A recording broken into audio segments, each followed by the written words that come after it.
Egunon eta ongi etorriak izan zaitezte laugarren DBH-ko irratira. Zuekin Ane Gomez, kontrol teknikoan Ane Gido, musikaren arduraz Miren Urrutiko etxea eta mikrofonoan Irantzu Lander. Gaur, 2019ko urtarrilaren 3ko saioaren edukinak hauek dira.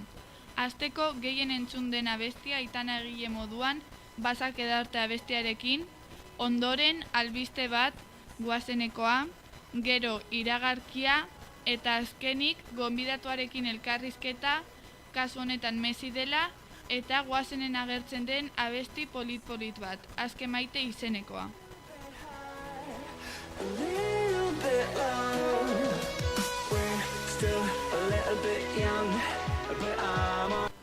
Asteko tendentzia Aitanaren Bazak edarte abestia izan da.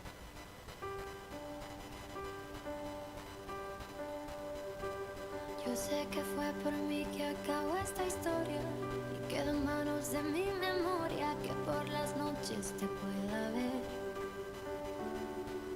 Porque nunca admití estar enamorada, siempre lo supe y no dije nada, mi corazón se quiso esconder. Mira a la gente que yo estoy loca, si yo estoy loca es porque andas en mi cabeza. Quise obligarme a olvidar tu boca y ahora mi boca dirá que si tú regresas vas a quedarte, porque te juro que esta vez voy a cuidarte. A nuestra historia le hace falta una segunda parte, aunque nos digan que eso nunca sale bien. Vas a quedarte y haré de todo por volver a enamorarte. Yo tengo miedo porque nunca pude reemplazarte, y si lo intentas te prometo que esta vez Zelako abesti polita ez da, niri pila bat gustatzen zait, eta argitaratu zuenetik egunero entzuten dut. Niri abesti honekin Goazeneko abestiekin moduan gertatzen zait. Oso adin ikasten dut abestiaren letra, eta gero ezinezkoa zait burutik kentzea. Ez ahaztu ostiralero gaueko 9:00 goazen ikustea ETV baten. Nik ostiralero ikusten dut, eta Euskal Herritik kanpo banago eitb.eusen ikusten dut, eta orain iragarkietara. Goizetan eskolara berandu iristen bazara, iratzargailua jotzerakoan amatatzen duzulako eta berriro lo geratzen zarelako, soluzioa daukat, logeratik ibiltzen den iratzargailua.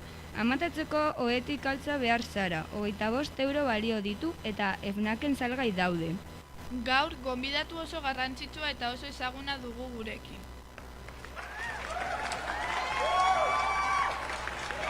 Kaixo Messi, galdera batzuk egin aldizkizut? Bai, noski.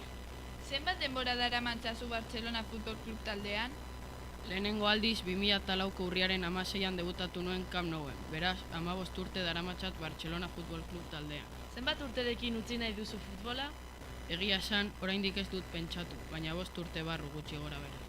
Zenbat gol daramatzazu zure futbol karrera osoan? 572 gol daramatzat karrera osoan zehar, eta oso harro sentitzen naiz. Kalera irtetzen zarenean zer esaten dizute? Argazkiak eta sinadurak eskatzen dizkidate. Gustatuko litzaizuke zure semeak futbolean aritzea? Gustatuko litzaidake nire semeak futbolean aritzea, baina haiek gustuko badute. Nire seme nagusiak futbola gustuko duen bakarra da. Bueno, gure denbora eta galderak agortu egin dira. Eskerrik asko galderak erantzuteagaitik, Messi. Zuri.